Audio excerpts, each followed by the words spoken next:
Pasado ay posibleng maganap ang unang botohan ngayong magdamag.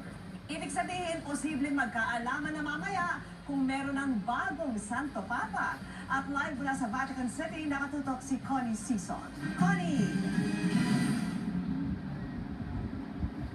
Mel, Emil at Vicky, katatapos-tapos lamang nitong Pro Eligendo Pontifice o Votive Mass kung tawagin na dedicated para sa ating mga cardinal electors para magabayan sila ng banal na Santo Espiritu. No? At inaasahan natin by now ay nakabalik na sila sa Casa Santa Marta para doon ay makapagpahinga muna sandali bago muling magtipon around 4:30 oras dito sa Roma at 10:30 p.m. naman dyan sa Maynila para sa dun sa Pauline Chapel sila magkikita-kita at maghahanda sila sa isang prosesyon patungo naman ng Sistine Chapel. Alinsunod po yan sa nagiging tradisyon tuloy may conclave.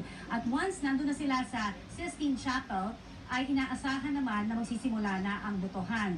Isang beses lamang magkakaroon ng botohan ngayong araw na ito at posible by 7 p.m. oras dito sa Roma at 1 a.m. naman dyan sa Maynila ay maaari na tayong makakita ng unang usok na manggagaling sa bubong o chimenea ng Sistine Chapel. Kung ito ay itim na nagsisimbolo na wala pang nabotong bagong Santo Papa o puti na nagsisimbolo may bago na tayong Santo Papa, yan ang ating aabangan.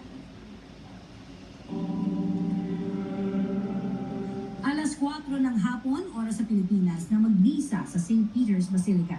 Kasunod niyan ang pagtungo sa Pauline Chapel pasado alas 10 ng gabi, oras sa Pilipinas, para sa Litany of the Saints. Bagong opisyal na pagsasara sa kapilya o simula ng conclave.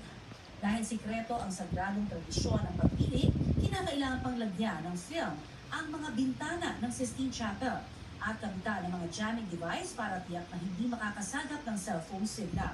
Bago isinara ay nasilip ang paghahanda sa kapilyang itinayo pa noong 1473. Doon ay tila tatanglaw sa mga kardinal ang mga obra ni Michelangelo na nagtatampok sa ilang tagpo sa Biblia, kabilang ang pamosong The Creation of Adam na nasa gitna ng kisame ng Sistine Chapel. Ang obrang sumisimbolo sa paglikha ng Panginoon sa unang tao, tila sumasalamin din sa bagong yugto ng pagpili sa susunod na lider na mahigit 1 bilyong Katoliko sa buong mundo. Inihanda rin ang mga mahahabang lamesa upuan na gagamitin ng mga kardinal. Nakapatong sa lamesa ang pangalan ng mga lalahok sa botohan at mga gagamitin nila sa pagboto. Nasa bandang gitna naman ang isang makapal na libro para sa panunumpa ng mga kardinal na hindi maglalabas ng anumang detalye sa kahit kanino tungkol sa isasagawang conclave. Sa ibang bahagi, makikita rin ang mga wooden ball na may numero at gagamitin sa bilangan ng boto.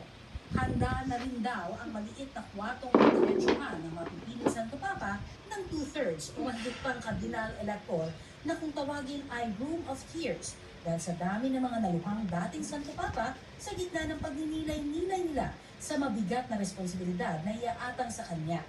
Dito na rin niya isusuot ang papal cassock o kasuotan bilang pinakabagong Santo Papa na inihanda na rin.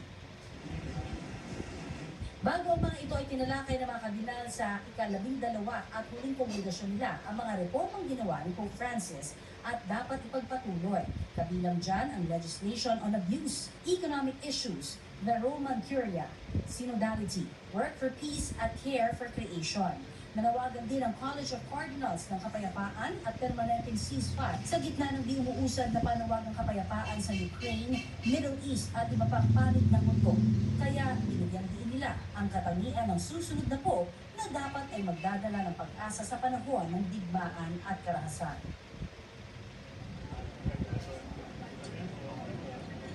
Vicky?